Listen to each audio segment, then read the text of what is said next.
세상을 아프게 하는 말 이렇게 바꿔요. 임소현부터 시작하겠습니다. 네.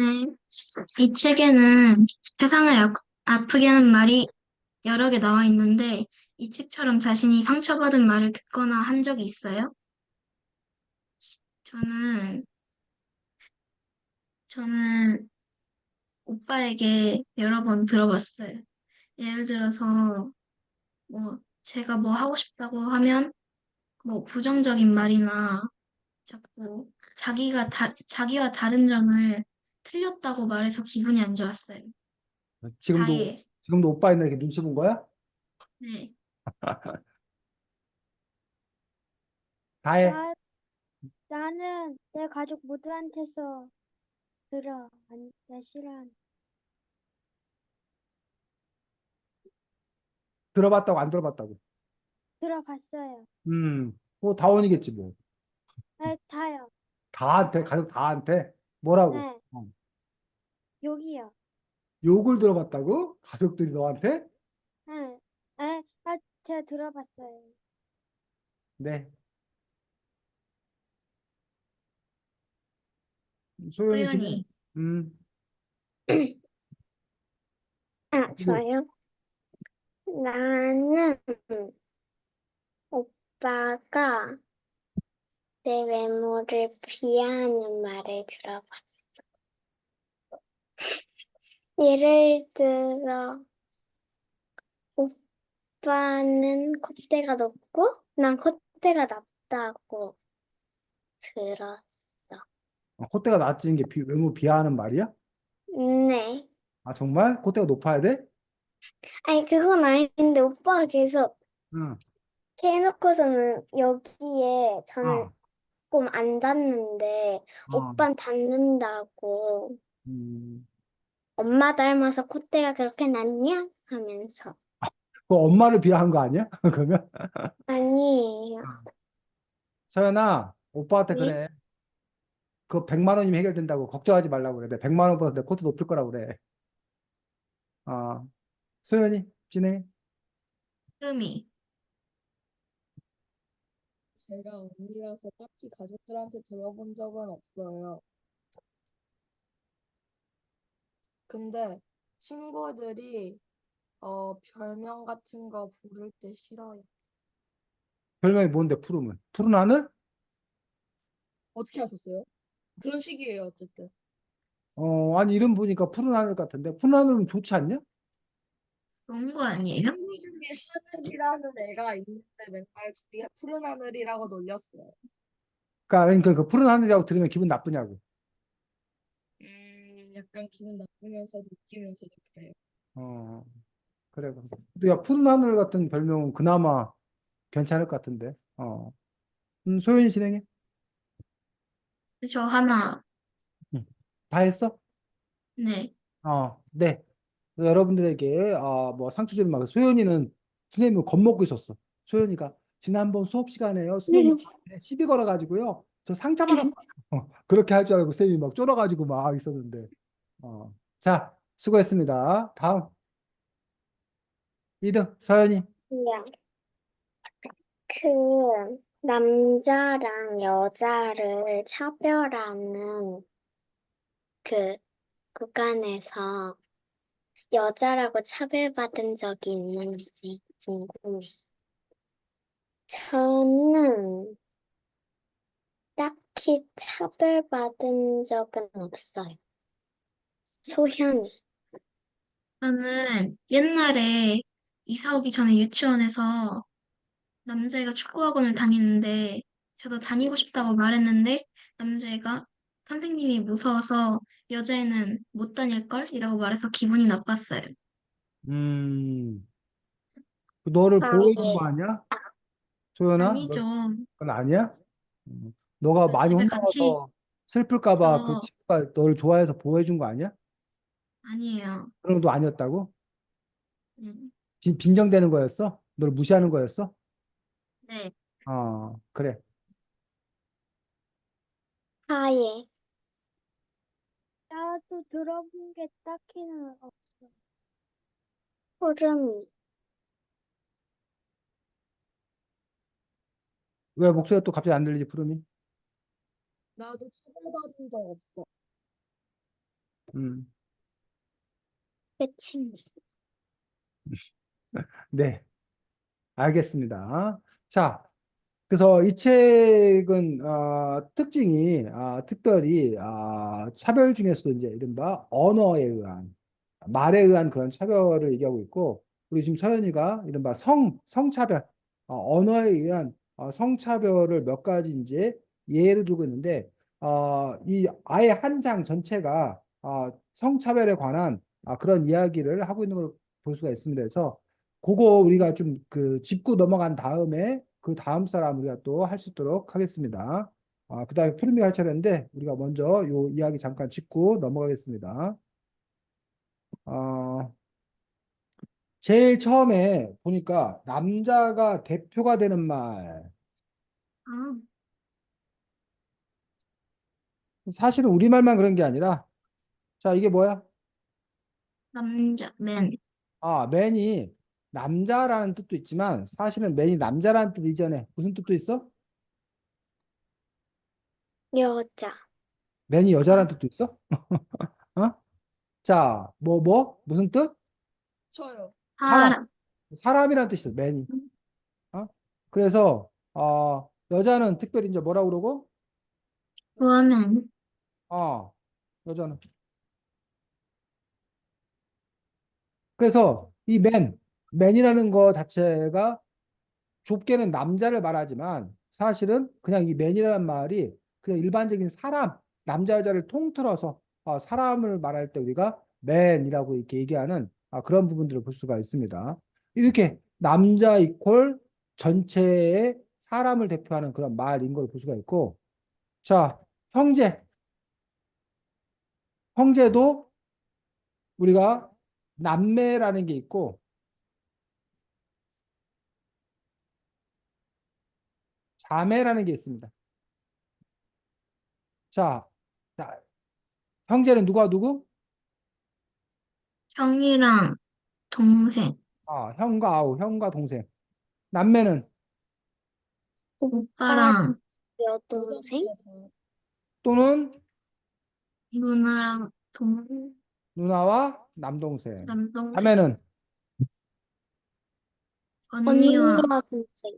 여동생. 언니와 여동생을 자매. 그런데 요 남매하고 자매도 우리가 뭐라고 그러면 자매도 이렇게 불러. 여자 형제라고 불러. 그러니까 이 형제라는 말이 남자형, 남자 동생이라는 말도 있지만 그냥 남매나 자매 이런 걸 다 합해서 뭐라고 부르기도 해? 형제라고 형, 부르기도 한다는 거야. 이게 결국 뭐 하는 말이야? 남자가 대표되는 말이에요. 그래서 여러분들 너네들은 이 저기를 모를 텐데 독수리 오영재라는 옛날 만화를 알아? 혹시? 엄마한테 들어본 적은 있는데 아, 뭔지는 몰라. 독수리 오영재라고 여러분 부모님의 어린 시절 여러분 부모님들도 잘 모르지 않을까? 알려나? 이게 독수리 오영재 만화 영화. 네. 독수리 오영재 뭐 빰빠바바바바 빠바바바바 뭐 이렇게 아주 유명했던 만화야 어렸을 때. 근데 여기 보면 남자들만 있는 게 아니라 뭐도 있다는 거야. 여자. 여자, 여자. 여자도 있다는 거야. 그 뭐 엄밀히 말하면 독수리 오영재라고 부르지 말고 뭐라 불러야 돼? 독수리. 남매. 독수리 오 남매라고 불러야 돼. 근데 여기서는 독수리 오 형제라고 불렀다라는 거야. 그 형제가 바로 남매나 이런 걸 다 포함한 어떤 그런 말이기 때문에. 그래서 이렇게 남자가 대표되는 말이 있다. 요거 문제 아니냐라고 얘기하는 사람들이 있습니다. 자, 어떻게 생각해? 남자가 대표되는 말로 이렇게 쓰이는 것에 대해서 문제 있다. 아니다. 뭐 특별히 큰 문제 없다. 소연이, 임소연. 저요? 음. 저는 살아가는데 직접적인 영향 주지 않는 이상 상관없을 것 같아요. 별 상관이 없다. 서연이는 저는 그 여자의 인권을 침해한다고 생각해. 푸르미.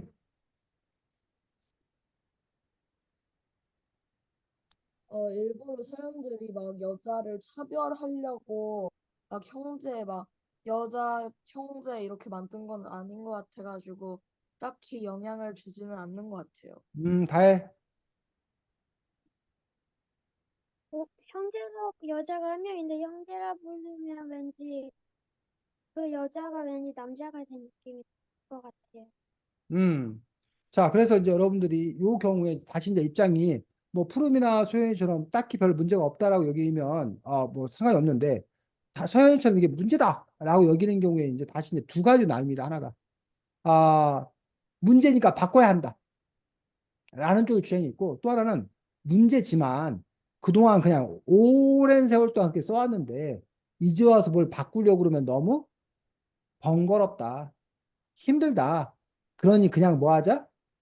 그냥 그대로 써요. 쓰자. 라는 어떤 그런 입장이 있다는 거예요. 소연이 어때? 저는 이제부터 바꾸자. 이제부터 바꿔야 된다. 라는 입장. 다혜는?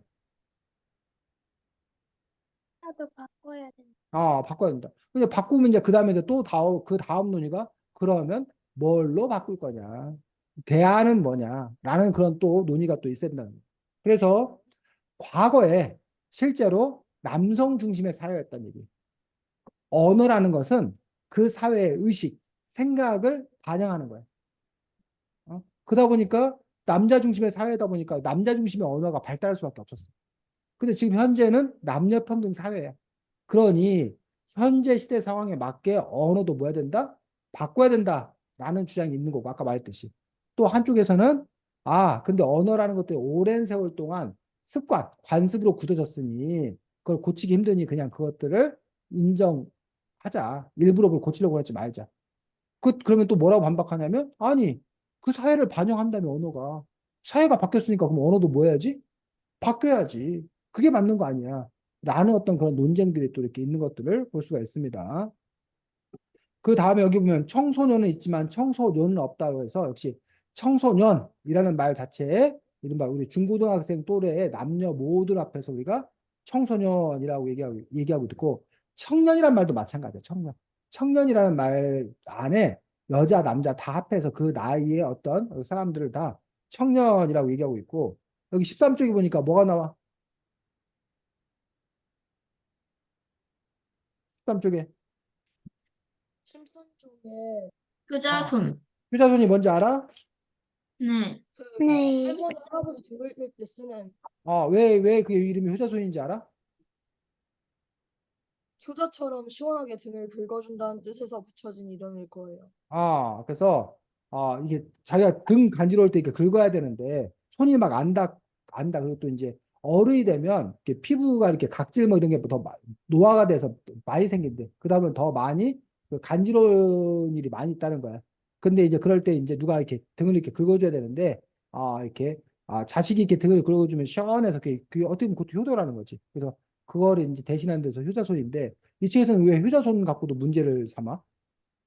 효녀손은 없어서. 그 효자라는 말 안에 두 가지가 다 같이 포함된다는 거야.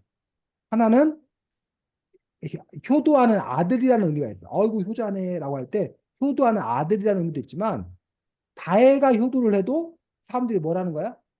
다혜 효자네 라고 하는 거야. 그럼 다혜가 아니에요. 저 효자 아니에요. 저 효녀예요. 어? 라고 하는데 그때 그 말한 효자는 효도하는 아들이네라는 게 아니라 효도하는 자식이네라는 어떤 그런 뜻이라는 거야. 그런 식으로 그 말이 전체를 이렇게 대표하는 그 부분 때문에 이렇게 나와 있는 거 볼 수 있고 여기 13쪽에 그럼 중요한 얘기가 나와. 그래서 옛날에는 자 영어 봐 영어. 경찰이 뭐였다는 거야 옛날에는. 저 화장실 갔다 와도 되나요? 갔다 오고 경찰이 옛날에는 뭐였어? 영어로 폴리스맨. 폴리스맨이었어. 맨이 들어가는 거. 근데 지금은 뭘로 바뀌었대? 폴리스 오피서. 어, 바뀌었다는 거야. 왜? 맨이라는 말 자체가 아까 사람이라는 뜻이면 남자라는 어떤 그 의미 때문에 그리고 옛날에는 이게 문제가 없었어. 왜? 경찰관들은 다 뭐였기 때문에 남자. 남자였기 때문에 문제가 없었어. 근데 요즘에는 여자 경찰들도 많이 생겼단 말이에요. 그러니까 이제 폴리스 오피셔로 바뀌었던 그런 분을 볼 수 있어. 소방관도 뭐 소방관이 뭐였어? fireman, fireman, 였는데 이제 뭘로 바뀌었대? firefighter, firefighter, 로 바뀌었다는 거야. 또 어부는 fisherman, fisherman, 근데 뭘로 바뀌어? fisher, fisher, 그다음에 촬영 감독은 cameraman, cameraman, 근데 뭘로 바꿔? camera, camera person, 노동자도 worker, workman, 그래서 뭘로 바뀌어? worker, worker, 우리나라는 다행히 노동자, 경찰관, 소방관 그 자체가 뭐가 없어. 남녀 성별이 없지. 특별히 남녀 성별이 없잖아. 그러다 보니까 네, 이제 우리나라 말은 바꿀 필요가 없는데 영어도 보니까 그동안은 이렇게 man이 들어가는 게 많았었는데 아까 서현이 주장처럼 바꿔야 된다. 그래서 이렇게 오피셔나 뭐 아니면 뭐야 펄슨이나 이런 식으로 중립적인 그런 단어들로 바뀌어가고 있는 그런 상황인 것들을 볼 수가 있습니다. 자, 또 그 다음 장에 보면 유관순 누나 그 수쌤이 좀 당혹스러웠어요.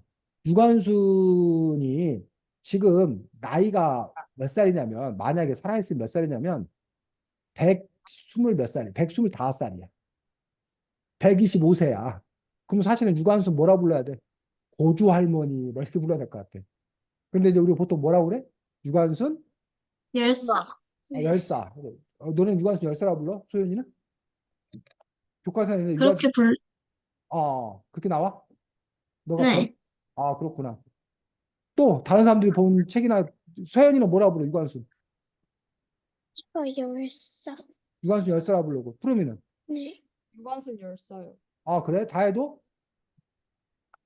다혜는 유관순 몰라? 유관순은 그냥 유관순이라고 부르는데, 그냥 유관순 관순아 그래 유관순 그래? 그렇구나. 자 선생님네는 당연히 유관순 누나 뭐 책 같은 다 유관순 누나 이렇게 나왔었어. 그 주로 이제 누구 중심의 사고라는 거야? 남자. 남성 중심의 사고라는 거야. 남성 중심의 사고. 근데 뭐 여자들이 보면 유관순 뭐라고 불러야 되는데 언니요. 불러야 되는데 왜 그 유관순 누나라고 부르느냐? 라는 점에서 이제 문제를 제기하고 있는 것도 볼 수 있으면서 여기 노래 3.1절 노래 3월 하늘 가만히 우러다보며 유관순 누나를 생각합니다. 요, 요 시를 쓴 사람 작사한 사람이 뭐다 보니까 남자. 남자? 남자다 보니까 유관순 누나 이렇게 쓴 거란 말이야. 그러니까 그런데 이제 이거를 남자들만 부르는 게 아니잖아. 여자들도 부르잖아. 그러면서 이게 과연 이런 식의 표현이 옳은 건가라는 부분에서 문제 제기하고 있는 거고, 심하지 않냐. 그렇다고, 그 유관수 누나, 유관수 언니, 다 그게 부를 거냐. 요 비슷한 논쟁이 또 뭐가 있냐면, 혹시 자기 교회 다니는 사람, 교회나 성당, 기도할 때, 하나님 뭐라 불러? 아버지, 하나님 아버지, 그래. 하나님 아버지. 어? 근데 어떤 사람, 그래서 어떤 종파, 어떤 교회에서는, 뭐, 이단이라고 부르는데, 거기서는 하나님 어머니 이렇게 하나님 어머니란 말 들어봤어? 푸름이나 서연이? 아니에요. 그 사실은 근데 하나님이 남자 여자가 있어 없어? 신이 남자가 있고 여자가 있까? 있을까? 없을 거잖아. 근데 왜 하나님 아버지라고 부르냐? 그것도 역시 뭐야? 이른바 남성 중심의 어떤 그런 사고에 기반하는 거다라고 해서 잘못된 언어다라고 주장하는 사람들도 또 이렇게 있는 거고 거기서 말하는 아버지는 뭐야? 남자 아버지 이런 걸 뜻하는 게 아니라 우리를 돌봐주시는 분, 어? 우리를 전체를 이렇게 보고 계신 분, 또 이런 의미라고 얘기하는 경우도 있습니다. 그래서 이 책에서는 의사하고 열사를 또 이렇게 뭐야 구분해서 설명해주고 있는데 의사와 열사의 차이 뭐라는 거야? 푸름이 의사는 나라와 민족을 위하여 제 몸을 바치는 의로운 사람을 뜻해요. 근데 어 유관수는 응. 열사인 이유가 어 의사와 열사는 모두 나라를 위해 의로운 한 사람을 가리키지만 의사는 무력을 써서 저항하다 의롭게 죽은 사람을 뜻하고 열사는 맨몸으로 저항해 자신의 신념을 꿋꿋이 지킨 사람을 뜻해요. 한마디로 무슨 차이야? 의사와 열사의 어, 차이. 의사는 안중 총 총칼 들고 맞서 싸운 사람들이고 열사는 끝까지 자기 주장을 내세운 사람. 한마디로 의사는 무력, 폭력을 사용해서 올바른 일을 하려고 하는 사람, 자기의 뜻을 관철하려고 하는 사람들은 의사라고 불러요. 열사는 폭력을 사용하지 아니하고 올바른 뜻을 실현하려 노력하는 사람들 보고 열사라고 불러요. 또 유관수는 태극기 들고 대한독립 만세, 대한독립 만세 이렇게 했잖아. 그러다가 잡혀가서 감옥에서 고문당하고 그러다가 돌아가셨잖아. 그래서 열사라고 열사. 반면에 의사, 안중근 의사 뭐야? 권총으로 누가 저기 이또 히로부미인가? 이등방문을 뭐 했어? 응. 그랬잖아. 이런 윤봉길 물병 폭탄 들고 홍콩공원에서 중국 홍콩공원에서 충칭공원에서 폭탄 던져가지고 일본군 장군 이런 사람들을 뭐 했어? 죽거나 다치게 했잖아. 그런 그 폭력적인 그런 방법을 한 사람들을 보고서 의사, 열사. 그래서 이제 우리가 의사 하니까 또 이제 뭐 환자, 몸을 고쳐주는 의사인데 그 한자가 달라 아예. 여기서 말한 의사하고 또 어쨌든 유관순도 아까 우리 소연이나 서연이가 푸르미가 정확하게 알고 있는 거지. 유관순 열사라고 호칭하는 게 올바른 표현이다라고 이 책에서는 또 주장하고 있는 것도 볼 수가 있습니다. 그 다음에 우리가 대전 중학교 뭐 이렇게 있는데 대전 여중 뭐 이런 식으로 여자 중학교가 따로 있었는데 남자 중학교는 남중이라고 요즘에 하긴 하는데 옛날에는 그냥 중학교라고 해요. 중학교. 남자 중학교는 아니고 여자 중학교. 또 의사쌤도 남의사라는 말이 있어 없어? 있어요. 네, 여의사라는 말이 있어. 또 작가도 남작가 이런 말 없어. 근데 여류 작가라는 말이 있어. 여자들이 작가인 경우에 여자 작가를 여류 작가라는 어떤 그러한 표현으로 쓰더라는 얘기예요. 그런 식으로 여자만을 특정 지어서 하는 어떤 그런 부분들. 그러니까 그런 단어가 생길 수밖에 없는 게 아까도 말했지만 과거에 남성 중심의 살았기 때문에 의사하면 대부분이 뭐해? 남자였어. 판사도 다 남자였어. 검사도 다 남자였어. 그러다 보니까 근데 나중에 여자들이 이제 그 분야에 진출하기 시작한 거야. 그래서 그러면서 그들을 따로 불러야 될 그런 이유가 있었다는 얘기지. 근데 지금은 의사나 뭐 약사나 검사나 경찰관이나 여성들이 상당히 많이 늘어났어. 그렇기 때문에 그 사람들 특별히 여자 의사라고 과연 불러야 하느냐라는 부분에서 의문을 제기하고 있고 그냥 뭘로 보라는 거야? 그냥 의사로 보라는 거야. 여자로 보지 말라는 거야. 그러니까 그런 부분들이 옛날과 지금 오늘날 생각이 많이 달라진 그런 부분들을 볼 수가 있는데 그래서 지금도 보면 근데 웃긴 건 뭐냐면 웃긴 거다고 표현하는데 남자 의사협회는 없어 따로. 그 여자 의사협회는 따로 있어. 또 남자 경제인 모임이라는 건 없어. 여자 경제인 모임은 따로 있어. 왜 그게 따로 있을까? 여자 국회의원 모임도 따로 있어. 남자 국회의원 모임은 따로 없어. 왜 그럴까? 소연이. 왜요?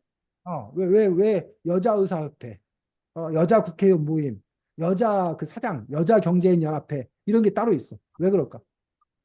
선생님, 어, 저 근데 저기 저희 거실에 전화 가지고 저것만 바꿔도 그래, 돼요? 그래. 소연이 왜 그럴까? 남자들이 원래 음, 그걸 한다고 생각했는데 음, 여자들도 하니까 음. 여자들은 열을 붙이는 거 아닐까요? 그래. 푸름이. 제 생각에는 옛날에 사람들이 어 약간 여자들이랑 남자랑 여자는 부엌에 있어야 하고 남자는 밖에 있어야 한다는 그런 고정관념을 가지고 있었는데 약간 그런 고정관념은 아직도 약간 남아있는 거 아닐까요? 음. 자, 그런 이유도 있겠지만 더 중요한 이유는 소수파라서 소수파. 여자들이 소수파이다 보니까 남자들은 다수파다 보니까 따로 무슨 남자 의사협회 뭐 이런 걸 만들 필요가 없는 거예요. 그냥 의사협회 자체가 남자들이 대부분 주도권 행사하고 있으니까. 그래서 그 상황에서 여자들의 어떤 그런 권리나 뭐 이런 것들을 대표하기 위해서 여자들끼리 따로 모임을 만들거나 그런 경우가 있다고. 그래서 그 거꾸로인 경우가 있어. 거꾸로인 경우는 유치원, 초등학교에서는 남자 교사 그 모임이 있어. 왜? 초등학교 여자 선생님들이 많으니까. 초등학교나 유치원 같은 여자 선생님들이 많잖아. 그러다 보니까 남자 교사 모임이 따로 있어가지고 남자 교사들끼리 모여서 자기들끼리 친목도 도모하고 무슨 학교에 관련되어서 자기들이 어떤 그 목소리를 내릴 때 자기들 목소리를 내는 경우가 있다는 거야. 여자 교사 모임은 따로 없어. 오히려 초등학교나 유치원 같은 경우는. 그런 것들이 결국은 또 하나는 자신들이 뭐다 보니까 소수파다 보니까 그 소수파들의 목소리를 내기 위해서. 근데 이제 그 수가 이제 뭐해지면 많아지면 그런 모임을 굳이 가질 필요가 없게 되겠지. 그러한 또 사회현상과도 맞물려 있는 것들을 볼 수가 있습니다. 자, 그 다음에 이제 남자와 여자의 역할을 구분하는 말. 그래서 선생님도 참 이렇게 그 선생님의 아내, 선생님의 집사람을 호칭을 부르기가 참 어려워. 근데 선생님이 집사람이라고 하는데 사실 선생님이 집에 훨씬 더 많이 있거든. 선생님 아내는 바깥에 오히려 그 아침에 출근하고 저녁에 퇴근해. 선생님은 거의 집에서 일을 해. 그럼 사실 집사람은 누구야? 선생님이요. 근데 선생님이 다른 할 때, 저희 집사람은 어쩌고 뭐 이렇게 얘기하면서 선생님 쓰면 좀 이상해. 그런 부분들이 있는데 이런 부분들도 결국은 과거에 전업주부를 주로 누가 했어? 여자? 여자들이 주로 전업주부를 많이 했다는 거야. 전업주부가 뭔지 알아? 네. 전업주부가 뭐야? 소연이. 직장 대신에 집에서 요리하고 집안일하고 하는 사람 아니에요?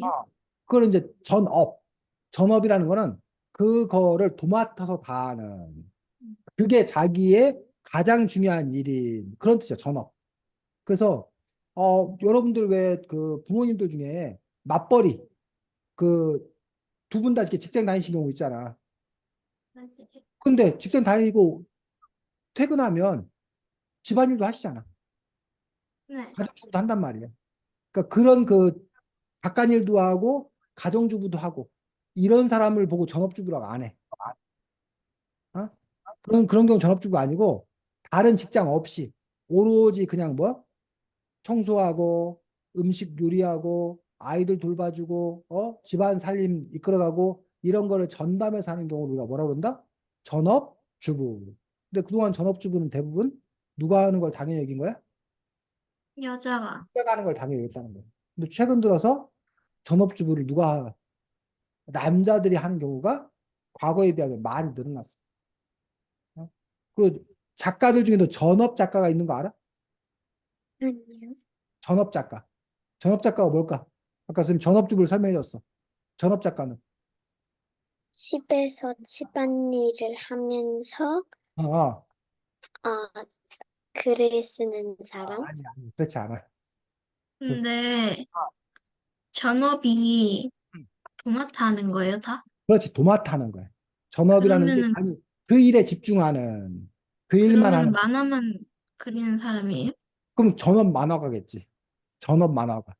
전업 작가는 뭐만 글만 쓰는 사람? 글을 써서 먹고 사는 사람. 그 글만 써서 그 글 써서 돈 벌어서 먹고 사는 사람을 보고 전업 작가라고 그래. 그럼 전업 작가라는 말이 있다는 얘기는 전업 작가가 아닌 사람도 있다는 거잖아. 네. 선생님 같은 사람은 전업 작가가 아니야. 왜? 선생님도 책을 쓰지만 선생님은 책 쓰는 일이 메인 직업이 아니라는 거야. 선생님의 가장 중요한 일은 뭐야? 여러분들하고 수업하는 일이 제일 중요한 독서쇼? 일이야. 독서기술 수업하는 게 제일 중요한 일이야. 그러고 잠깐 시간을 내서 글을 쓰는 작가가 되는 거야. 근데 전업 작가들은 직업이 작가야. 그래서 그 전업 다른 일 안 해. 오로지 책 써서 판매하고 그거로 돈 벌어서 그걸로 먹고 사는 사람들. 그 사람들을 전업 작가라고 하는데 작가 중에 전업 작가가 많을까 별로 없을까? 별로 어떨까? 없어요. 어? 별로 없을 것 별로 같아요. 없어요. 안타깝게 별로 없어. 이유는 글만 써서 먹고 살 순 없으니까. 글만 써도 먹고 살 수 있지 사실은 책이 많이 팔리만 하면. 아, 근데 이 책을 많이 팔리기 대박이 안 나면? 대박이 안 나면. 그래서 전업 작가가 아마 한 10명에 1명 작가들 10명 중에 한 명 있을까 말까 하고 대부분의 어떤 그런 작가들은 뭐 다른 직업을 갖고 있으면서 또는 자기가 전업 작가 하고 싶은데 전업 작가가 못하니까 아르바이트 하면서 뭐 편의점 뭐 아르바이트 하거나 뭐 다른 아르바이트 하면서 또 작가를 하는 그러면서 이제 그 사람들의 꿈은 뭐야? 전업 작가가 되는 게 꿈이야. 내가 다른 거 일 안 하고 내가 사무실 얻어가지고 거기에서 글 쓰고 그 책 만들어서 팔아서 그 인세로 먹고 사는 생활하는 그랬으면 좋겠다는 것들이 많은 작가들의 꿈이기도 합니다. 자, 그래서 여기서는 지금 과거에 이른바 뭐 박간 양반 남편을 박간 양반이라고 부른다던가 해서 그런 식으로 불렀던 그런 것들을 얘기하고 있습니다. 푸름이 만약에 나중에 너 네 애인이 남자친구가 나 전업주부 할 거야 라고 선언하면 결혼한다 안 한다 그 남자랑 어? 결혼한다. 결혼한다 그래 너 네가 주부해 돈은 내가 벌어올게 이럴 거야? 네, 그리고 오히려 제가 오히려 그게 좋아? 네, 그래 그래 서연이는 저는, 음, 결혼을 음 하고, 하고 망하면은, 누가 망하면 제가 결혼한 사람이, 걔가 왜 아, 망해? 전업주부 한다니까. 전업주부가 왜 그, 다른 책이 잘 안 팔려서, 전업 작가 말고 전업주부. 아, 돈 안 번다고 집안 아니요? 살기만 하겠다고. 싫어요. 싫어? 왜? 집안일 재밌어요. 어? 재밌던데, 집안일 집안일. 재밌다고 네가 집안일 할 거라고? 네. 그럼 서연이는 전업주부 할 거야 나중에? 직장 안 다니? 네. 그래? 좋네. 소연이는? 저는 아예 상관이 없는데 음, 대신 전업주부잖아요. 음, 모든 집안일 도맡아 해주는 거니까 음. 집안에 어떤 벌레가 나와도 잡아줄 수 있다면 결혼할 거예요. 그건 당연히 그러고 하겠지. 그럼 결혼할 거예요. 뭐, 그럼 경제적인 부분은 소연이가 책임지고? 네. 그래서 다혜는? 결혼 안 할 거예요. 어? 결혼 안 할 거예요. 결혼 안 할 거야? 네. 왜? 남자가 밖에서 일해서 돈 벌어 와야 돼? 네, 어차피 저도 집안일 할 수 있으니까 제 돈 벌어오니까 얻어먹고 있으면 좀 그렇잖아요. 아니, 전업주부 하는 사람이 얻어먹는 사람이야? 어? 네, 야, 그거 집안일은 그래도 저도 할 수 있으니까 제 돈 벌어오면 제 결혼 사람과 같이 먹고 살아야 되니까 그 사람이 그걸 뺏어먹는 거죠. 그 다혜는 같이 해야 된다? 맞벌이 할 네. 거야? 그래, 그래. 그래서 그런 부분에 있어서 어쨌든, 생각이 다른, 것들이어서, 과거에, 지금 이런 얘기하면 큰일 나는데, 과거에 여자 팔자는 뭐 뒤용박이다? 뭐 이런 얘기가 있었어. 여자 팔자는 남자만 잘 만나면 된다. 뭐 이런 식으로 막 얘기를 했었어, 과거에. 과거에. 근데 지금은 이제 푸르미처럼 당당하게 돈 내가 벌지 뭐.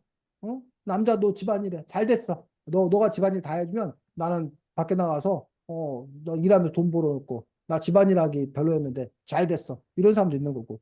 또 어떤 사람들은 집안일이 얼마나 재밌는데 그걸 왜 남자를 시켜 내가 해야지. 이런 사람도 있는 거고. 근데 다만 이제 달라진 건 뭐냐면 옛날에는 강요. 내가 바깥일 하고 싶어도 뭔 여자가 바깥일을 해. 집안일에 이랬단 얘기.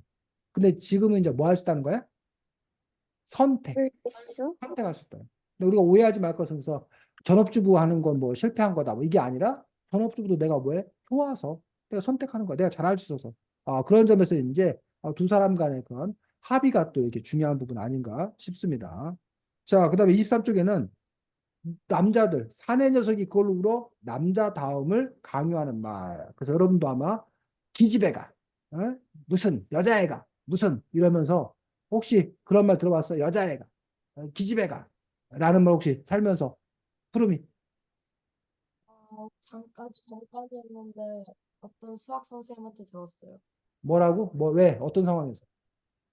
네, 수학을 하고 있었는데 옆에 저보다 어린 남자애가 계속 저랑 또 다른 여자애한테 말을 걸어가지고 선생님이 개, 계집아이한테 왜 사내가 말을 걸어 막 이러면서 계집애가 아니 왜 어울려 그러면서 사내가 왜 울어 막 이런 적 있어요.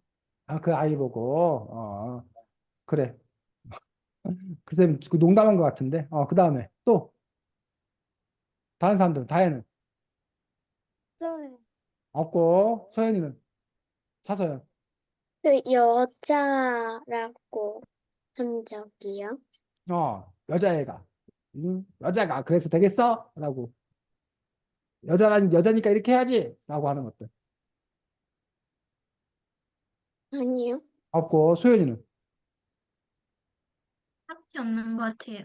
음, 선생님, 그 조카, 여자 조카가, 선생님 엄마, 자기 할머니를 싫어해.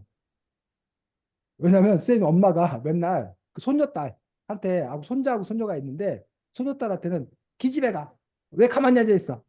빨리 행주 갖고 뭐해서 빨리 그 상도 닦고 그래야지.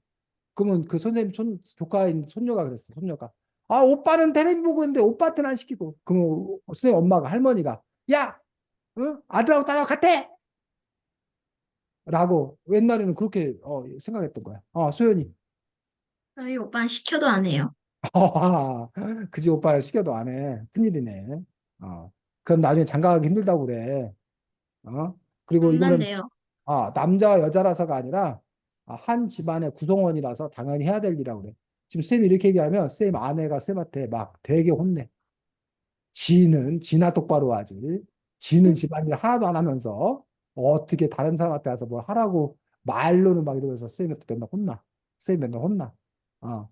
자, 그렇게 여기 그 제1장에서 이렇게 언어와 관련되어서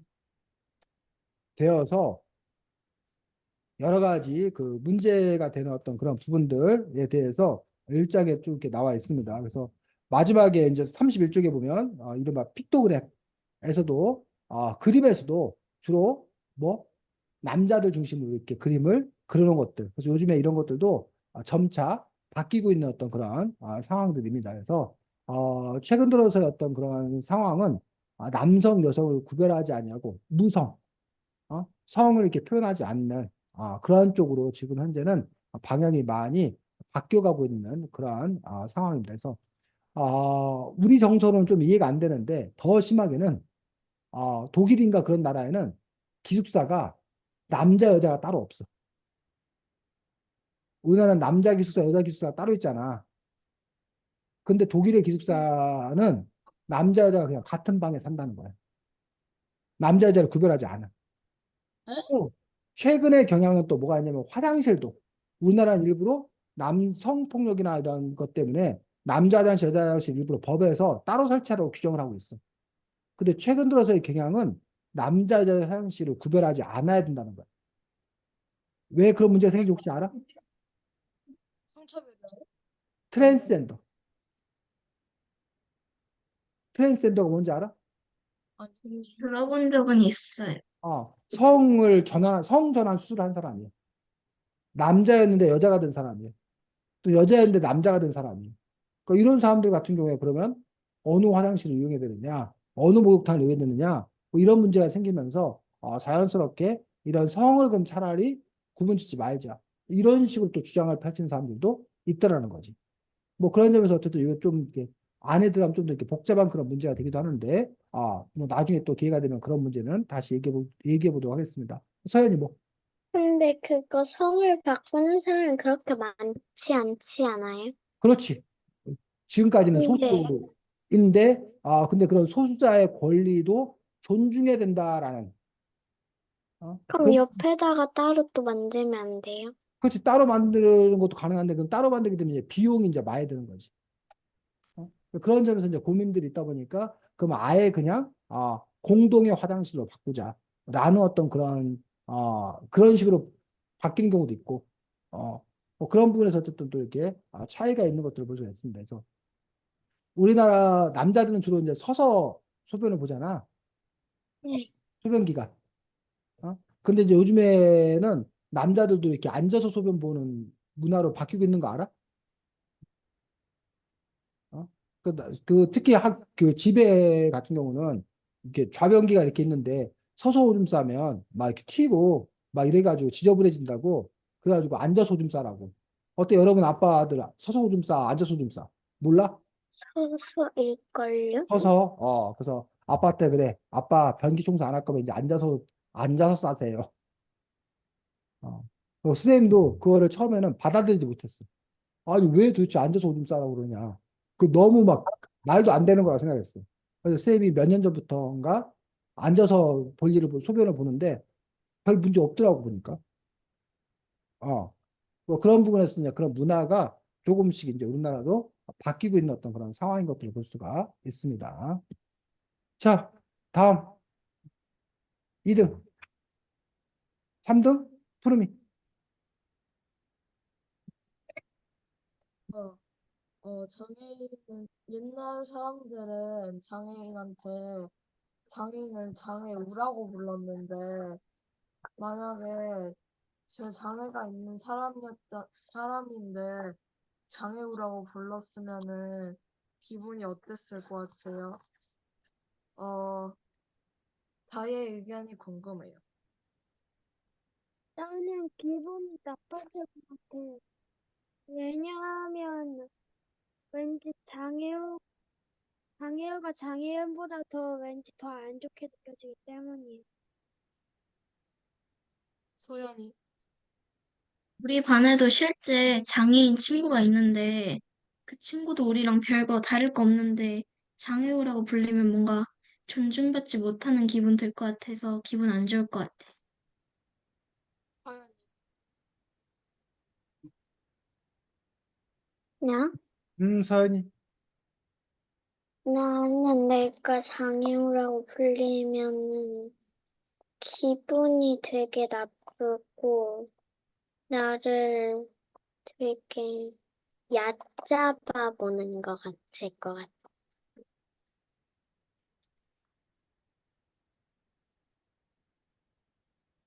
어, 그렇게 불리는 게 차별받는 기분이라 가지고 화났을 것 같아. 다 했어? 그래요? 네. 음. 자, 선생님이 요 장애인, 장애우, 특히 장애우라는 표현 때문에 쌤이 너무 고민이 컸었습니다. 왜냐하면 장애우란 말이 지금 여러분은 되게 안 좋은 말처럼 얘기하는데 장애우라는 말은 되게 좋은 말로 시작을 했어요. 사실은 그 전에는 장애인들을 너무 그 뭐라고 해야 되나 더 나쁜 말로 표현했어. 비읍 시읒으로 불렀어. 비읍 시읒. 비읍 시읒이 뭔지 알아? 네. 비읍 시읒으로 불렀어. 그 욕하는 거랑 다름없어. 그러면서 장애인에 대해서 장애자 해갖고 애자라고 하면서 막 이렇게 놀렸어. 그런 상황에서 장애인들은 뭐 되게 문제가 있는 사람 뭐 이렇게 생각하다 보니까 아니다. 장애인들을 그렇게 봐서는 안 된다. 장애인을 우리의 뭘로? 벗, 친구로 따뜻하게 대해줘야 된다. 그러면서 뭐라고 부르기 시작한 거야? 장애우라고 부르기 시작한 거지. 그 장애우라는 말이 처음 시작된 것은 상당히 뭐한 뜻이었다고? 좋은 뜻, 좋은 뜻. 장애인을 감싸주려고. 장애인을 비하하지 말아라.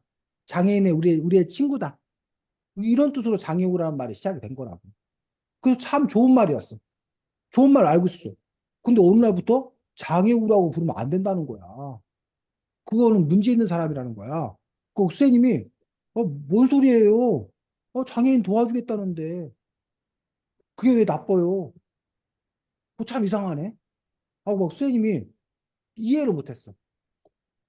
그런데 이 책에서 보니까 왜 장애인을 장애우라고 부르면 안 되는 건가에 대해서 몇 가지 이유가 나왔어. 왜? 어떤 이유야? 푸르미. 어, 그 장애우는 버릇자를 써가지고 장애가 있는 친구 이렇게 해서 좀 다정한 뜻으로 말한 건데 만약에 어 저희 아버지는 장애우입니다라고 말하면은 저희 아버지는 장애를 가진 친구입니다라는 뜻으로 돼가지고 어 그 좀 맞지 않는 뜻이에요. 그렇지. 선생님도 이 말 때문에 설득이 됐어. 어법상 맞지 않다. 나는 장애우입니다라고 말할 수가 없다라는 거야. 그런 점에서, 어법상 안 맞구나. 그러니까 장애우라는 표현이, 안 되겠구나라고 선생님이 인정을 하게 됐어. 근데 이제 그 전에 왜 장애우라고 하면 안 되냐라는 것들은 여기서는 이런 얘기를 해. 장애인은 그냥 우리는 뭐야? 비장애인이야. 우리는 장애인이 아닌 사람이고 장애인인 사람이고 서로 그냥 다르다고 생각하는 거예요. 그 전에는 뭐라고 생각했냐면 나는 정상인, 장애인의 반대말은 정상이라고 생각한 거예요. 나는 정상이야. 나는 눈도 정상이고 입도 정상이고 코도 정상이고 귀도 정상이고 손, 발도 다 정상이야. 그런데 장애인은 뭐? 비정상이 비정상. 이라고 생각했던 거예요. 근데 그게 아니라는 거예요. 장애인과 비장애인이에요. 정상과 비정상이 아니라 장애인과 비장애인이라는 거예요. 그래서 장애인도 그냥 뭐 중에 하나다? 사람들 중에 하나다라는 거예요. 근데 장애우는 특별히 우리가 뭐 해줘야 될 사람? 돌봐줘야 될 사람. 우리가 보호해줘야 될 사람. 이렇게 생각하는 거예요. 자, 시각장애인들이 만약에 길에 점자 보도가 잘 돼 있어. 그럼 우리가 굳이 옆에서 도와줄 필요가 있을까 없을까? 네. 없겠지. 자, 청각장애인이 영화를 보는데 자막이 다 나와 있어. 그럼 우리가 그 청각장애인을 도와줄 필요가 있을까 없을까? 없어요. 없을 거 아니야. 근데 자막이 안 나와 있고 점자 보도가 안 돼 있고 그러니까 우리가 그 사람을 뭐 해줘야 되는 거야? 도와줘야 되는 거야. 휠체어 장애인들이 문턱이 없어. 계단이 없고 엘리베이터가 다 돼 있어. 그럼 굳이 우리가 휠체어 장애인들이 이동하는데 도와줄 필요가 있어 없어? 없어. 없지. 휠체어 장애인들이 그냥 자기 스스로 그 엘리베이터 타고 문턱 없으면 가면 되잖아. 또 그 버스 같은 경우에 저상 버스여가지고 장애인도 탈 수 있도록 이렇게 장치가 내려와. 그럼 장애인이 다른 사람 도움을 받을 필요가 없다라는 거야. 그렇게 구조적으로 만들어주면 되는 거지. 굳이 그런 걸 안 만들어 놓고서는 우리가 장애인을 뭐 해야 되는 것처럼 도와줘야 되는 것처럼 하는 것은 장애인의 권리를 뭐 하는 거다? 침해하는 거다. 그런 점에서 장애인은 우리에게 도움받아야 될 존재, 동정받아야 될 존재가 아니라 이 사회에 살아가는 뭐다? 한 사람이다. 우리가 똑같은 사람이다. 라고 주장을 하는 거예요. 그래서 장애우라는 표현을 쓰지 말고 뭐? 장애인이라는 표현을 쓰고 우리가 그들을 도와줄 존재로 생각하지 말고 그들이 도움 없이도 스스로 뭐 할 수 있도록 살아갈 수 있는 그런 사회를 만들어야 된다라고 주장하는 거야. 그 말 안에는. 이해가 가? 네. 또 그런 점에서 선생님이 그 얘기를 듣다 보니까, 장애우라는 표현을 쓰지 말고 장애인이라는 표현을 쓰는 게 옳겠구나, 맞겠구나라고 선생님이 그 생각이 바뀐 게 얼마 안 됐어. 그전에 선생님이 이해를 못했어. 도와주는 게 얼마나 좋은 건데. 근데 도와주는 것보다 더 좋은 건 뭐라는 거야? 혼자 할 수 그 있게 하는 사람이 거. 그치, 혼자 살 수 있도록 만드는 사회, 되는 사회. 그 사회가 좋은 사회다라는 거. 자, 혹시 이런 말 들어봤어? 우리는 예비 장애인입니다라는 말 혹시 들어봤어? 우리는 예비 장애인입니다. 아니에요? 못 들어봤어? 우리는 예비 장애인이다라는 거는 그 얘기는 장애인은 커다랗게 언제 장애가 발생하냐에 따라서 두 가지가 있어. 하나는 선천적 장애인, 또 하나는 후천적 장애인. 자, 선천적 장애인이 뭘까? 태어날 때부터 태어날 때부터 장애를 갖고 태어난 사람이. 후천적 장애인은 장애가 올 것 같아요. 처음에는 비장애인이었었는데 태어날 때는. 근데 살아가면서 질병에 걸리거나 사고를 당해서 뭐 하는 경우에 장애를 갖게 되는 경우가 후천적 장애인. 자, 그런데 지금 선천적 장애인이 더 많을까? 후천적 장애인이 더 많을까? 현재. 후천적? 어? 후천적 소연아, 후천적 아, 장애인? 후천적 장애인이 훨씬 많아.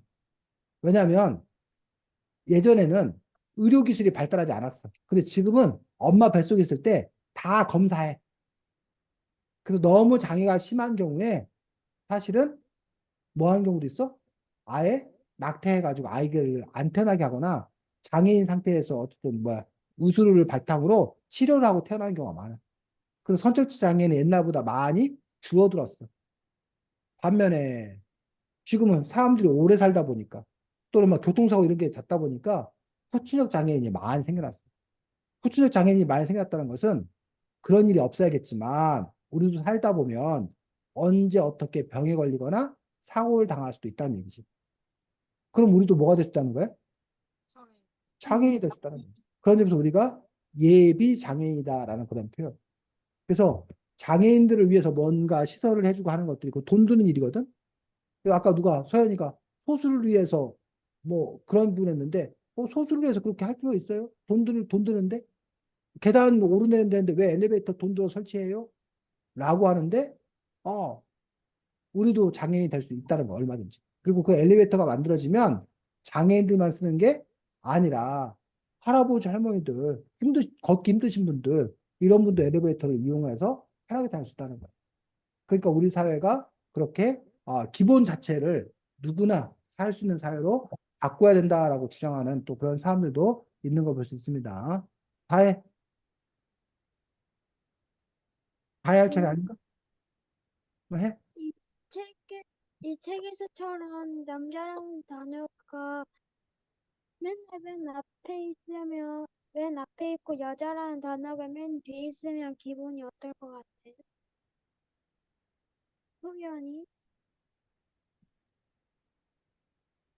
소연이 임소연? 음, 저요? 음. 저, 저 잘 안 들렸어요. 이 책에서처럼 남자라는 단어가 맨날 맨 앞에 있고 여자라는 단어가 맨 뒤에 있으면 기분이 어떨 것 같아? 뭔가 존중받지 않는 기분이 들어서 좀 기분이 나쁘고 무례하다고 생각이 들 것 같아요. 서연이. 나도 소연이처럼 존중받지 않는 기분이 들을 것 같고, 왜 굳이 여자는 뒤에 있어야 되지? 라는 생각이 들고, 되게 따지고 싶을 것 같아. 흐름이. 흐름이. 푸름이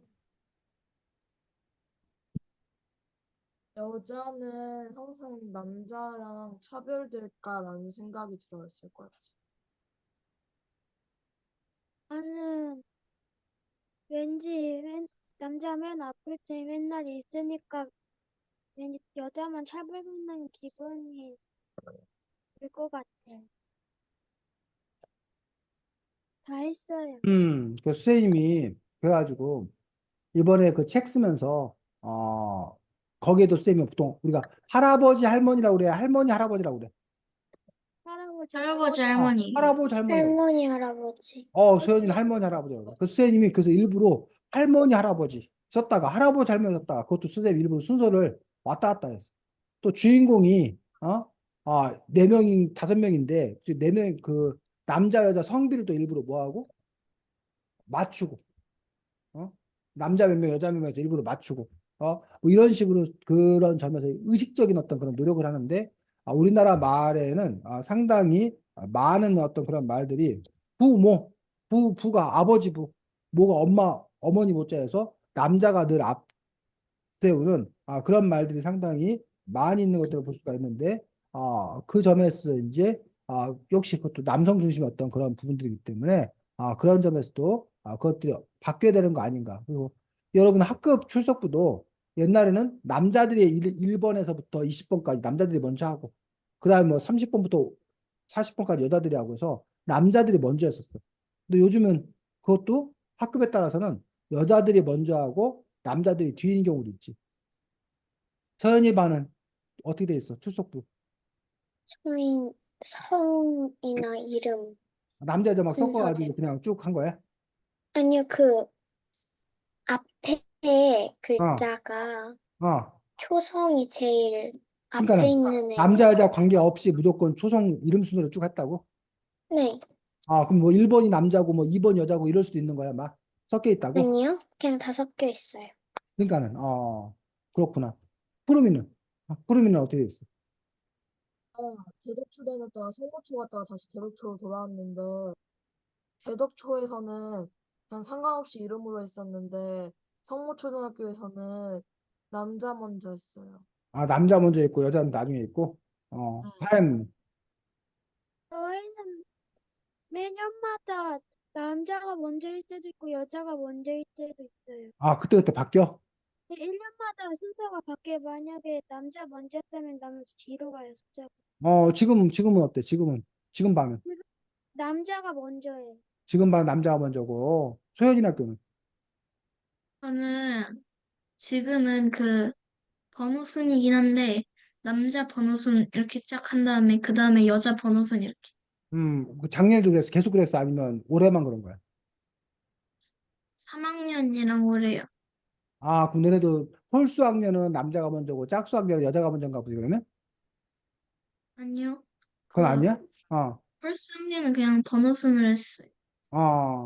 자, 그런 점에서 어쨌든 과거와는 좀 이렇게 또 달라진 또 그런 부분도 볼 수가 있습니다. 자, 그래서 여러분들이 지금 주로 어떻게 하다 보니까 우리가 1장, 남자, 여자 차이가 만드는 차별과 편견에 대해서 주로 이야기를 했었는데, 자, 2장, 커다랗게 이제 컨셉트 2장은 뭐에 관한 부분을 얘기하고 있어? 차례 보면 알 수 있지. 차례 보면. 1장은 남자, 여자 차이가 만드는 차별과 편견인데, 2장은 어린이를 향한 차별과 편견입니다. 어? 어린이를 향한 차별과 편견이요. 어린이를 향한 차별과 편견이라고 돼서 이른바 우리나라는 장유유서라는 말 들어봤어? 네. 뭔 말이야? 근데 뭔지는 몰라요. 음, 요 말 들어본 사람, 아는 사람? 아, 어, 장은 길장자고 는 있으니까 음. 긴 사람이 있다. 어, 큰 사람 그러니까 어른들은 알지만 어른들은 아니 더 아래에 있는 사람들은 모른다. 약간 이런 뜻일 것 같아. 이 장자가 어른 장자야. 이 유자가 어, 어리다는 거야. 이 서자는 순서라는 뜻이고 이게 유가 있다는 거야. 어른과 아이 사이에는 질서가 뭐가 있다? 순서. 순서가 있다. 누가 먼저? 어른? 어른 먼저. 아이 나중. 이게 우리가 그 유교 문화권에 살고 있는데 그 유교의 그 기본적인 생각 중에 하나가 바로 이 장유유사야. 그래서 찬물도 위아래가 있다라는 말 들어봤어? 네. 무슨 뜻이야? 찬물도 많이 찬물이랑 그냥 찬물이 있다? 찬물 하나 마시는데도 윗사람이 뭐 해야 된다는 거야? 맞습니다. 먼저 먼저 먼저 마셔야 마신다라는 거야. 그렇게 순서를 중요시했어. 어른을 공경해야 된다. 이런 생각이 우리는 강했기 때문에 그래서 아이들에 관해서 애들이 뭘 알아? 애들이 뭘 알아? 애들은 그냥 어른이 뭐 하는 대로 시키는 대로 하면 돼. 입 다물고 가만히 있어. 이런 게 기본적으로 그런 생각이었어. 근데 최근 들어서 우리가 이런 수직사회에서 뭘로 바뀌고 있는 거야? 수평사회로 바뀌고 있는 거야. 어린이도 가족의 일원이라고 생각하는 거야. 이 사회의 한 구성원이라고 생각하는 거야. 그렇기 때문에 어린이들도 발언할 권리를 줘야 된다. 라는 어떤 그런 주장들을 갖고 있는 것들을 볼 수가 있습니다. 푸름이 아까 왜 손 들었어? 어른들도 옛날에 어른이었잖아요. 그 옛날에 어른이도 옛날에 어른도 옛날에 어린이였는데 그거 뭐라고 그래? 그 어른이 나 어렸을 때도 그렇게 맨날 가만히 있었어. 나 어렸을 때도 맨날 혼났어. 그 니들도 혼나. 니들도 그 나중에 어른 돼서 그러면 그렇게 하면 되잖아. 라고 말하는 사람도 있다고. 어? 그러니까 아니 어른도 어린이였었으면서 왜 어린이 마음을 몰라요? 막 그러는데 나도 그때 그랬다니까. 너도 커서 그렇게 해 그러면. 이런 어른들이 있어요. 근데 이제 그런 점에서 그렇게 하지 말고 어린이일 때부터 존중해야 된다라고 주장하는 또 그런 사람들이 있는 걸 볼 수가 있습니다. 자, 그래서 이 책에 이제 넌 몰라도 돼가 아니라 어린이도 아까 말했듯이 어린이와 특히 어린이와 관련된 문제일 때는 어린이의 의사를 확인해야 된다. 예를 들면 여러분이 지금 여기 독서교실 공부를 하는데 이 독서교실 공부하는 건 누구라는 거야? 엄마야, 아빠야? 엄마, 아빠가 이 독서교실 공부해? 아니, 누가 아니요. 공부해? 여러분이 공부하잖아. 근데 여러분이 갑자기 이선배 독서교실 하는데 너 이선배 독서교실 할래? 라고 여러분의 의견을 물어봤는지 아니면 갑자기 야, 너 오늘부터 독서교실 공부해야 돼. 어? 라고 해가지고 어느 날 갑자기 끌려 들어와갖고 이게 뭐야 하고 지금 와 있는 건지. 소연이. 저는 한다고는 알려줬거든요. 아, 네, 방학부터 한다고 아, 했어요. 그래서 방학 때까지 좀 쉬어야지 하고 있었는데 아, 갑자기 이번 주 목요일 날 야, 금요일 날 독서 수업하니까 책 읽고 이렇게 해서 좀 놀랐어요. 좀 이렇게 마음에 한 두 달 정도 남은 줄 알았는데 갑자기 그냥 들이닥친 거야. 네. 소연이는. 저는 독서 수업을 휘은이랑 한다고 하긴 했는데, 음, 약간 뭔가 저한테 물어보고 한 게 아니고 이미 음. 해놓고 저한테 말했어요. 이미 결정은 돼 있었고, 네, 자세히 통보만 해준 거야. 네. 다혜는. 엄마가 갑자기 이번 주 금요일 날 독서 교실 있으니까 하라고 하셔가지고 했어요. 푸르미는. 시청자에서 엄마가 할 거냐고 물어보셔서 한다고 했어. 푸르미한테는 의사를 물어봤구나. 자, 이런 부분에서 과연 다혜나 소연이나 서연이에게 공부하는 건 내가 할 거니까 여러분의 의사를 물어보고 여러분의 의사에 따라 그런 일을 해야 되는 건지 또 한쪽에서는 아니 엄마 아빠가 너희들한테 나쁜 거 시키겠냐. 당연히 너희들을 위해서 너희들한테 좋은 거 해주지. 그러니까 엄마 아빠가 결정해 주는 게 더 좋지. 또는 너희들이 인생의 경험이 잘 없어서 잘 판단할 수 없어. 부족해. 엄마 아빠가 더 경험도 많고 아는 것도 많으니까 엄마 아빠가 더 잘 판단할 수 있어. 또 니들 보고 공부하라고 그러면 니들이 하고 싶어요. 할게요. 하겠냐? 니들은 듣자마자 싫어. 안 할 거야. 분명히 이럴 건데 얘기해봤자 뭐해? 그다가 너네들은 바보 될 일 있어? 그러니까 부모가 그냥 하는 거지. 라고 그런 논리를 들어서 얘기를 해. 어? 어때? 이런 논리에 대해서 맞아? 아니면 아니다. 분명히 어린이와 관련된 일이라면 어린이 스스로에게 의사를 물어봐야 된다. 존중해야 된다. 소연이 어때? 저요? 음, 저는 어른들의 경험이 많긴 음, 한데, 음, 또 그때 시대는 다르잖아요. 음, 그리고 하는 거는 어린인데, 음, 왜 어른들이 결정해야 되지? 음, 그래서 아닌 것 같아요. 다혜는 저는 경험이 많은 어른이 다니라고 하면 다닐 것 같아요. 뭐라고? 어른이 다니라고 하면 다닐 것 같아요. 경험이 많으니까. 어른들의 경험을 존중한다고? 음. 푸르미는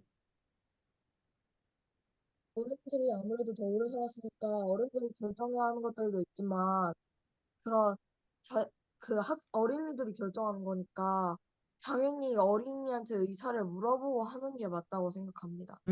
소연이는 저도요. 저도 어차피 엄마가 공부하는 게 아니라 어린이가 공부하는 거니까 한 번쯤은 물어보는 게 맞다고.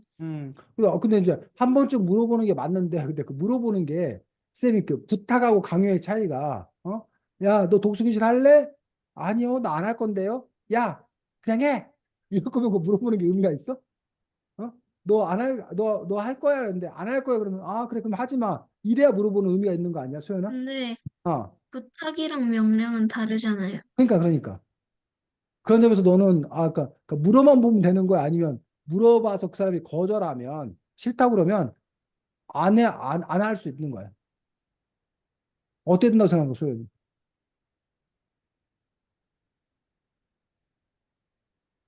결국은 중요한 게 그 결정권이 누구에게 있냐는 거야. 그러니까 물어보는 그 행위의 어떤 그런 부분이 단지 그냥 묻는다. 이게 문제가 아니라 답은 다 정해놓고, 답은 다 정해놓고 그냥 물어만 본다면, 물론 안 물어보는 것보다 나을 수 있지. 어?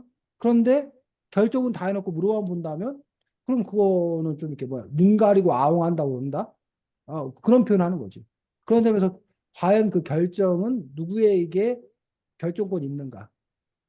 아니면 뭐 최소한 서로 의견이 달랐을 때 충분한 토의의 과정은 거쳐야 되는 건가? 뭐 등등 이런 문제들에 대해서 여러분들이 또 생각해 볼 필요가 있겠지. 자, 그래서 이 책에는 그 다음에는 서로 달라 생긴 차별과 편견이라고 되어 있고, 그 다음에 대한민국이라는 사회 속에서 만들어진 차별과 편견해가지고, 또 이제 뭐 사투리라던가 이런 부분에 대해서 또 이렇게 이야기하고 있는 부분들을 볼 수가 있습니다. 그래서 어쨌든 우리 언어의 습관에 대해서 이 책에서 여러 가지 것들을 이렇게 지적하고 있는 것들을 볼 수가 있는데, 그런 점에서 여러분들이 아마 공감하는 부분도 있을 거고 새롭게 알게 된 부분도 있을 거고 이것까지 이렇게 해야 되는 건가라는 부분에서 또 의아하게 생각하는 부분도 있지 않을까 생각합니다.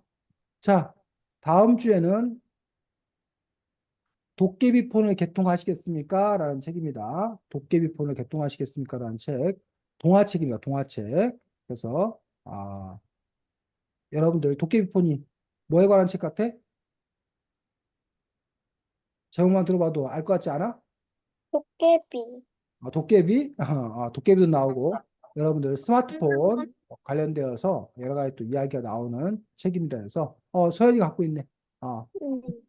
그렇지, 맞아, 다혜가 그치 맞습니다. 그래서 다음 주에는 동화책 가지고 함께 보도록 하겠습니다. 휘은이는 결국 안 왔네. 좀 늦게 온다더니 많이 늦게 오려나 보네. 자, 잘 지내시고 주말 또 행복하게 잘 보내십시오. 수고 많았습니다. 안녕. 안녕히 계세요. 네. 음.